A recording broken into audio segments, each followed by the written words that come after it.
is I, the Bubby, and today I'm going to be doing a video about my thoughts of the Naruto Ultimate Ninja Storm video games. Also, this is our first scripted video.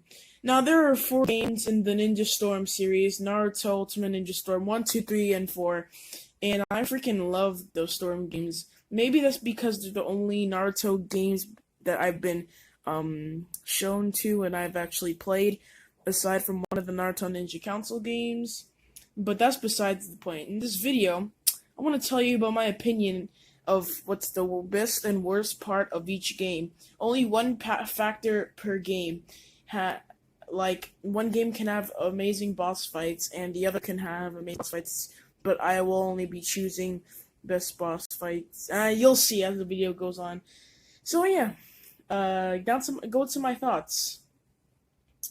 Okay, so Naruto Ultimate Ninja Storm 1. My second Naruto game ever, the first one being, I think, the second Naruto Ninja Council game. And it's an amazing game with amazing graphics, considering it came out in 2008. Didn't really cover much of the story as nice as I would like to, but it's fine. It gave you the real ninja experience, like you got to fight on walls, and there's mechanics where you can fight on walls. You can perform the correct console combo you can fight on walls if you perform the correct combo, and there are jutsu classes if you played as Naruto, and there was Sasuke, and they both use this Rasengan and Chidori. They could clash, and you have to mash buttons in order to win. And button mashings were great. Now, the best part of the games were the free roaming aspects. It is the best out of all the Storm games, hands down. You can travel through the entire Hidden Leaf Village, jump from building to building, etc. And it's basically amazing thing, and it gives you an idea of what the Hidden Leaf Village is and what the layout of it. You can travel the entire village and jump from building to building, and it's really amazing. Like in the anime, you can jump from building to building. It's great, and I wish that the other Storm games had this level of free roaming, but they didn't. That sucks. We'll get to that later. Now for the worst part, the story mode. It's not the worst story mode, but it is far from the best. Heck, it skips the entire Land of Waves arc, the arc where Naruto fights Zabuza and Haku. It just fills it with filler of Naruto fighting Kakashi and other mini games like climbing a gigantic tree and other things like that. Sure, some battles like Naruto versus Gaara are still in there, and they're one of the best battles in the games.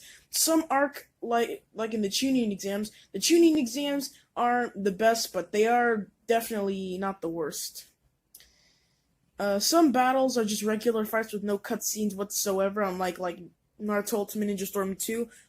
You would think they would have some cutscenes for Naruto and Neji's battle, because there's gonna be some closure, but it's just a regular fight, so there's no cutscenes whatsoever.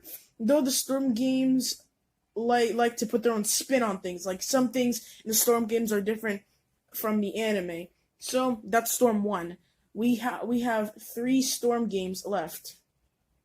Oh, Ninja Storm 2. This covers right from the beginning of Naruto Shippuden all the way to the Pain arc, where Pain just destroys the Hidden Leaf Village and kills literally everything.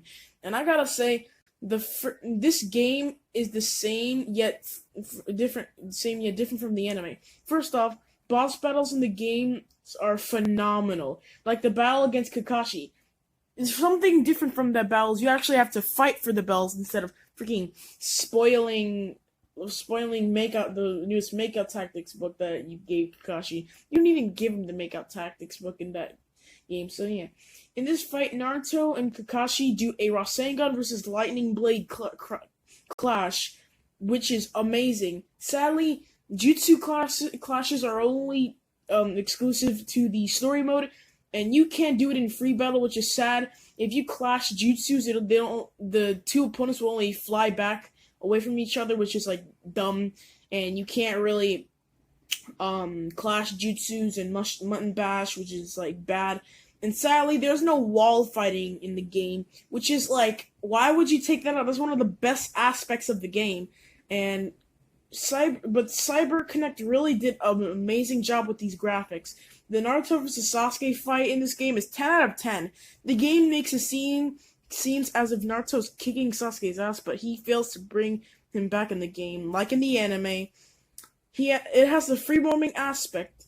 The free roaming the worst part of the game is the free roaming aspect. The free roaming aspect in this game is literal doggy crap. All you can do is run around some parts in the village, and you can't even jump from building to building. Just run around in some parts of the village by things. That's it. It's utter crap. Now we go into Storm 3. So here we go, Storm 3. This game takes place after Naruto defeats Pain in the beginning of the 4th Shinobi Great War. And this game has amazing graphics as always, but it's not as good as Naruto's Storm 2's bosses though. And this game has the feature where you can choose the hero route and the legend route. Some boss fights, you can choose hero route and the legend route. Don't worry, these decisions will not affect your ending in the game. The hero route usually is easier, but if you pick the legend route, it's way harder. Like the fight where Choji fights the Gedo statue, like the legend route is hard as hell. Even when I went back to my previous save and chose the hero route, it was still hard as heck. I would say this is the hardest Storm game. The best part of this game is the story mode. I really like this part of Naruto Shippuden. It covers it very well, and it puts its own little twist on things. I really like the 5 Kage Summit arc where Sasuke messes things up. My favorite twist being your gamely Naruto and Sasuke fight. It takes place after Sasuke freaks everything up in this 5 Kage Summit. It's fairly different like in the anime and explores the fights between Naruto and Sasuke. The worst part of this game is the dialogue. It's not bad, there's not bad grammar, it's just there's way too much of it. It's like too much talking, not enough beating people. In the scene where Naruto meets Kushina, it annoyed me for how much freaking talking there is. Just let me beat Kurama. It's kind of annoying. But rewind to the game's final boss though. That final boss in Naruto Ultimate Ninja Storm 3 is amazing. But that's all I gotta say for Storm 3. On to Ninja Storm 4. Ninja Storm 4. The final Storm game yet, but definitely not the worst. This game takes place in the middle of the Great War up until the end of the war, but the Road to Boruto DLC takes place in the middle of the Boruto movie. The gameplay is okay, and I recently finished the game, and I fell in love with it. It isn't hard as Storm 3, yet it's hard in its own right. The fight between Naruto and Sasuke is amazing as always. Also, wall fighting has returned, but it's only exclusive to the story mode, which sucks. So, the best part of this game, aside from the graphics, is the interactive cutscenes. If you don't know what the interactive cutscenes are, they're basically things that happen in the middle of opponent's match where you have a quick time event where you need to press buttons in order to attack or dodge. If you're playing on the Nintendo Switch like I did, then you'll have to press something like X, X, A, B in a couple of seconds in a row consecutively. In this game, there are many interactive cutscenes and quick time events. They usually catch me off guard when you have to do a lot in a few seconds. I feel aside from the story mode graphics, the best part of the